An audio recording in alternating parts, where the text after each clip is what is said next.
अस्सलाम वालेकुम। प्रोग्राम आईना में ताहिर अहमद भट्टी आपको खुश आमदीद कहता है।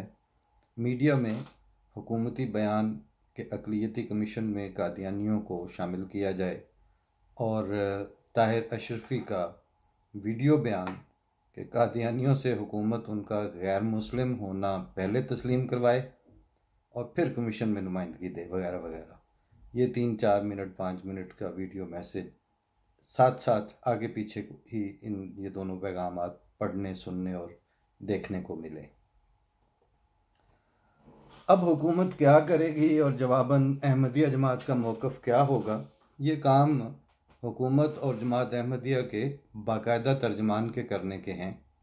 मौलवी से बस बात हज़म नहीं हुई और ये मीडिया का ऐलान उसके हलक से नहीं उतरा और वो पंजाबी मुहावरे के मिसदाक के सद्दी ना पुछी ते मैं लाड़े दी फुफी, बस उसके तहत वो फ़ौरन उसने उसमें अपना मौक़िफ़ देना, बयान देना और बात करना ज़रूरी समझी।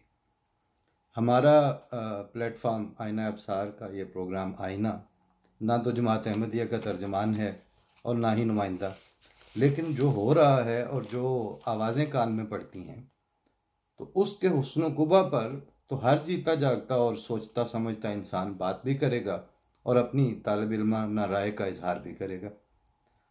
तो जमात अहमदिया की तारीख़ पर ज़रा सी नज़र डालने से भी वाज़ेह हो जाता है कि जमात अहमदिया को एक जमात के तौर पर इस मौलवी की तरह बयानात और तजावीज़ की शतरंज खेलने का कभी भी कोई शौक़ नहीं रहा। वो खुदा खौफी के साथ अपना अच्छा बुरा पहचान कर तहम्मुल और बुर्दबारी से फ़ैसले लेने और मौक़िफ़ देने के कायल हैं और इसी तरह वो बिहेव करते हैं। मौलवी को सिर्फ इतना बताना ज़रूरी समझता हूँ कि एक दफ़ा इस्लामाबाद से लाहौर जाते हुए मैं रास्ते में गुजरात अपने दोस्तों के यहाँ रुका दोपहर के खाने पे, तो उन दोस्त के वालिद मरहूम मुझसे काफ़ी शफ़क़त से पेश आते थे। तो जब खाने में बैठे हुए थे तो कहते हैं एक गल पूछनी। मैं कहा जी अंकल बताएं। कहते हैं यार मैं इधर इनसे बात कर रहा था कल रात अपने बच्चों से और सारे फैमिली में बैठे हुए कि ये जो 2 दरूद शरीफ हैं, एक अल्लाहुम्मा सल्ली अला मुहम्मद व अला आले मुहम्मद वाला और एक ये जो दरूद शरीफ लिखा होता है अस्सलातु वस्सलामु अलैका या रसूलुल्लाह है, तो इन दोनों में से किसकी अहमियत ज़्यादा है और कौन सा ज़्यादा बेहतर ऑप्शन लेना चाहिए। तो मैंने कहा अंकल आप ये बात मुझसे कहते हैं हाँ मैं इनसे कह रहा था, मुझे पता चला कि तुम आज आओगे रुकोगे, तो मैं इनसे कह रहा था कि अच्छा वो आएगा तो उससे पूछते हैं।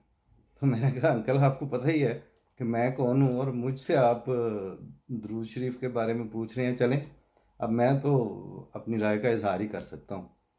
कहते हैं हाँ चलो वो ही करो, मतलब बताओ सही।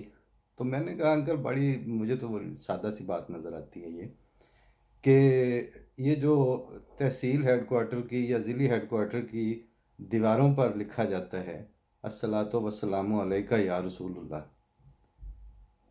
ये दरूद शरीफ आप नमाज में क्यों नहीं पढ़ते? वहाँ जब आप तशहद के बाद जब दरूद शरीफ पढ़ते हैं तो वो तो ये पढ़ते हैं कि अल्लाहुम्मा सल्ली अला मुहम्मद व अला आले मुहम्मद कमा सल्लैता तआला, हाँ ये कहते हैं बिल्कुल यही पढ़ते हैं। तो मैंने कहा फिर ये जो अस्सलातु वस्सलामु अलैका या रसूलुल्लाह वाला बेहतर होता अगर, तो ये आप नमाज में ही ये पढ़ लिया करें, वो तो खुदा के सामने खड़े होते हैं उस वक्त। तो कहते हैं फिर क्यों नहीं पढ़ते? बोले साहब चूँकि हुस्न नीयत वाले बंदे होते हैं ना, गुफ्तगू को गुफ्तगू या बात समझने और एक दूसरे से कम्युनिकेट करने के लिए इस्तेमाल करते हैं। तो मैंने कहा अंकल बात सिंपल सी है कि ये जिन्होंने ये सरकारी बिल्डिंगों के ऊपर ये लिखा हुआ है अस्सलातु वस्सलामु अलैका या रसूलुल्लाह, वो इसके लिए या रसूलुल्लाह वाला दरूद लिख के तो अपना पाकिस्तान की जो सरकारी हैसियत है उसमें हाजिर नाजिर जानने वाला जो तबका है वो मैसेज देता है कि पाकिस्तान बरेलवी उल मसलिक सुन्नी स्टेट है।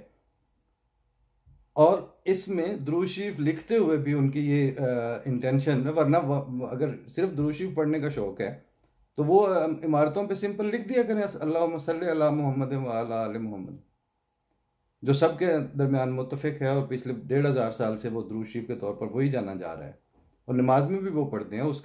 اس کی سند اس سے بڑھ کر کیا ہوگی کہ ساری جو نماز پڑھتے ہیں اس میں وہ وہی درود شریف پڑھتے ہیں۔ تو اب اگر ان کی یہ بدنیتی میرے جیسے کو راہ چلتے بندے کو سمجھ آ رہی ہے، تو اللہ تعالیٰ کو بھی تو نظر آ ہی رہا ہے کہ یہ کیا کر رہے ہیں۔ لہٰذا ان کی اب صورتحال یہ ہو چکی ہے کہ یہ خدا تعالیٰ کے سامنے بھی اپنی گدڑ ٹپوشیوں سے باز نہیں آتے،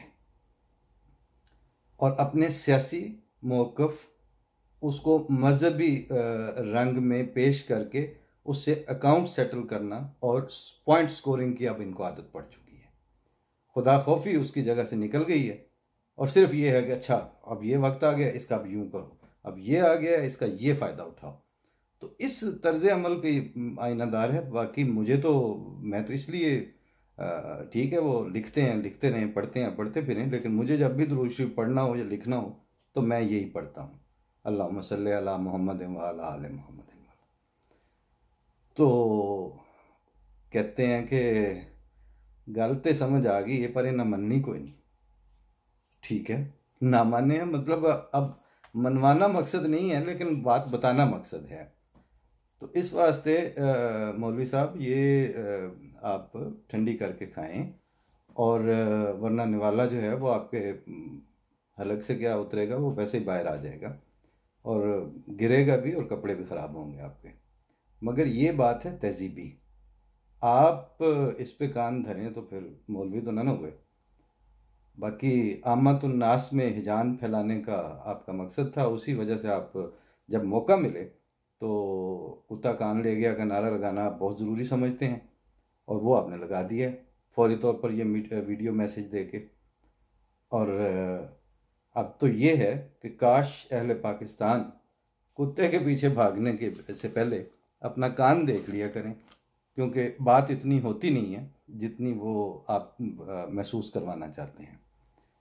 یہ کمیشن نے اعلان کر دیا۔ مجھے تو خیر ذاتی طور پر وہ ایک ٹی وی چینل پر وہ نیوز اینکر بہت اپنی روایتی انداز میں کہ پاکستان کی تاریخ میں پہلی مرتبہ یہ ہو گیا وہ ہو گیا، کہ وہ قادیانیوں کو بار بار وہ لفظ قادیانی اتنا مطلب شوق سے بولا جا رہا تھا، تو میں سنتے ہوئے یہی سوچ رہا تھا کہ تاریخ میں یہ تو ہو گیا، لیکن تاریخ میں اس ٹی وی چینل کی اس اینکر کو یہ جرت نہیں ہوئی کہ وہ احمدیوں کو احمدی کہنے کی ہمت کر لے۔ باقی ہونا کیا ہے اور کرنا کیا ہے، انگریزی کا ایک شاعر کہتا ہے کہ standing in the corner and watching the world. تو ہم کارنر ہوئے تو نہیں ہیں، لیکن کونے میں کھڑے ہوئے دنیا کو دیکھ ضرور رہے ہیں۔ فی امان اللہ پاکستان ہوتا رہے گا، ابھی کوئی اتنا بڑا واقعہ نہیں ہوا۔ اللہ حافظ، اگلے پروگرام میں ملاقات ہوگی۔ السلام علیکم ورحمۃ اللہ۔